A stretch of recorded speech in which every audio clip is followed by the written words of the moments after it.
the Himalayas of Nepal, the highest country in the world, but it's also one of the poorest.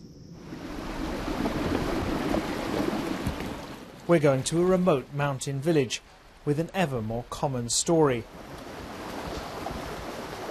Every household depends on someone working abroad to make ends meet.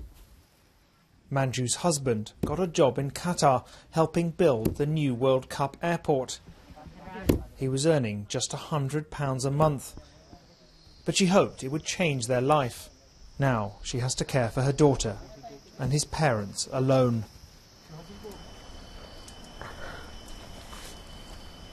This summer he died of a heart attack, just 29 years old. My husband was healthy when he left. The doctor who did his medical check would have sent him back if he was ill. But he was always complaining about the long working hours in the heat and the rotten food. I'm sure that's what killed him. Other villagers who work there say they were lucky to survive. Qatar has become a dirty word here. I would never go to Qatar again. And that's what I tell my friends. Instead of dying in Qatar, it's better to die here in Nepal. Every day more Nepalese leave their country to work in oil-rich Qatar. They're drawn by a huge construction boom as it prepares to host the World Cup. But dozens of migrant workers have died in conditions human rights groups like Amnesty say amount to slave labour.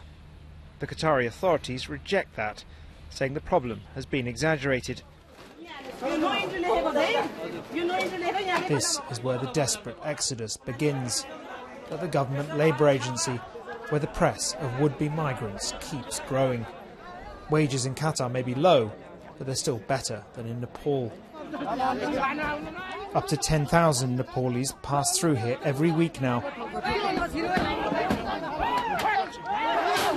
And the authorities are struggling to keep control.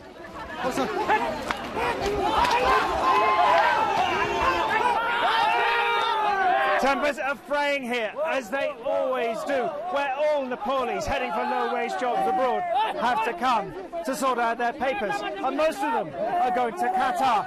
It's with these vast ranks of cheap labourers that the World Cup in Qatar is being built.